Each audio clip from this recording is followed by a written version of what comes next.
Bonjour et bienvenue à tous.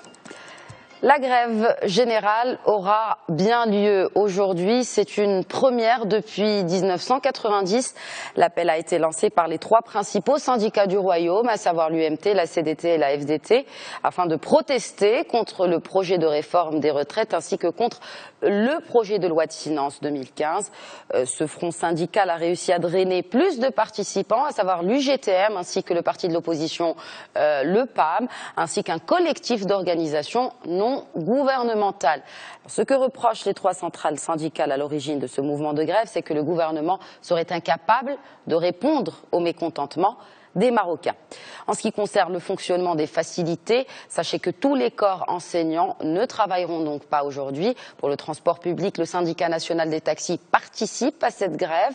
Le trafic sera interrompu pour les bus Medina à Casablanca ainsi que pour le tramway de cette ville. En revanche, la direction du tramway de la capitale de notre royaume ne prévoit aucune perturbation. Sachez également qu'il y aura des interruptions auprès des services de poste et pour les autres services, des perturbations sont à attendre dans les banques. Enfin, la CTM, l'ONCF et la RAM assurent une activité normale.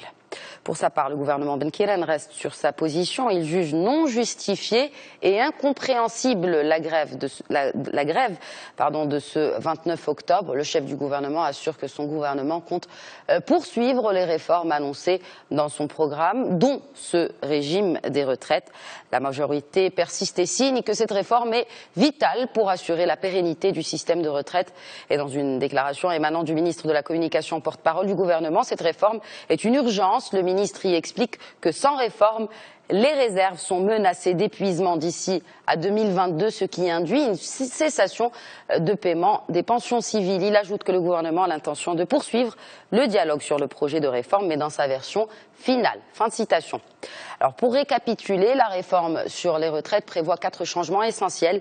Il y a d'abord l'âge de départ à la retraite. Il sera relevé de façon graduelle, fixé à 65 ans à terme, c'est-à-dire en 2021. Il devra cependant passer progressivement des 60 ans actuels à 62 ans dès la fin de l'année prochaine. Ensuite, il y a la réforme du taux de cotisation. Comme on peut le voir, l'État ainsi que les fonctionnaires payent actuellement 10%. Ce taux devra passer à 12% en 2015 et à 14% en 2016. Troisième axe de cette réforme, il s'agit de la révision du salaire de référence. Ainsi, la pension sera calculée sur la base des 8 dernières années en fonction et non sur la base du dernier salaire perçu. Enfin, le taux de calcul devrait être revu à la baisse. Il passe de 2,5% actuellement à 2% l'année prochaine. Ces réformes qui sont donc à la source de ce mouvement de grève générale d'aujourd'hui, mercredi 29 octobre, date que le chef du gouvernement a choisi pour annoncer une bonne nouvelle aux Marocains. Selon ses dires, Abdelillah Benkiren qualifie la grève de tentative visant à perturber son gouvernement. Mais pour la surprise, on ne sait toujours rien, mais certains médias évoquent une éventuelle baisse sur les prix du gasoil. On évoque la baisse d'1 dirham. Cette information, je vous le rappelle, n'est pas confirmée jusqu'à l'heure. Et puis, on passe au secteur solaire. Selon un rapport d'un cabinet britannique, le Maroc occupe la 3e place sur les 6 marchés arabes les plus prometteurs en termes d'énergie solaire, avec des prévisions de production d'environ 2000 mégawatts en 2025. Dans ce classement, toujours donc dans sa région, le Maroc devance l'Arabie Saoudite et les Émirats Arabes Unis. Et puis la première place du podium international est occupée, bien évidemment, par le géant américain. Importation. La Chine devient notre 3e fournisseur selon l'ambassadeur du Royaume à Pékin. Les échanges commerciaux ont dépassé les 3 milliards de dirhams en 2013. Des échanges qui devraient s'orienter à la hausse, toujours selon le diplomate marocain. Plusieurs conventions de partenariat sino-marocaines seraient dans le pipeline toujours pour 2014. Et une ligne aérienne directe devrait relier très bientôt les deux pays. Et on enchaîne avec le secteur aéronautique. Alenia Aermaki envisage de signer des contrats d'approvisionnement auprès des sous-traitants au Maroc. À cet effet, le constructeur italien a contracté un financement de 200 millions d'euros auprès de l'agence italienne de crédit à l'export. À noter que Alenia Aermaki équipe les forces armées royales en avions de transport militaire. Et je vous parlais du classement du Maroc dans le domaine solaire et dans un autre classement, la position du Royaume est moins reluisante. Il s'agit du classement annuel sur l'écart entre les genres publié par le Forum économique mondial à Genève. Sur 142 pays, le Maroc arrive à la 133e place. Sur une moyenne calculée sur la base de la participation féminine au marché du travail, ainsi que l'accès des femmes aux études universitaires, à la santé ainsi qu'à la politique.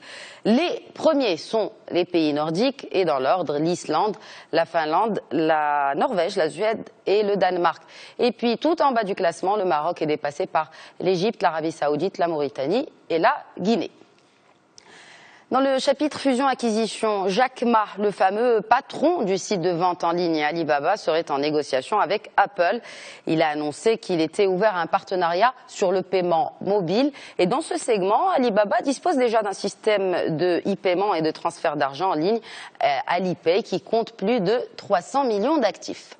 Et pour terminer, l'ancien directeur du Fonds monétaire international, à nouveau dans la tourmente, le fonds luxembourgeois de Dominique Strauss-Kahn est en quasi cessation de paiement.